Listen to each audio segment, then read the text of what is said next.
মহিলাজনী ঐ ঢপলিয়াই আহোঁতে মাৰল খৰুৰু আই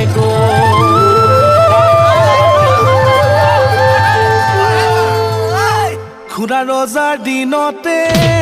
বান্ধৈ তুলি পাহাৰৰে এনগাহি কৰে উপদ্ৰৱ জাজি নৈ পাৰ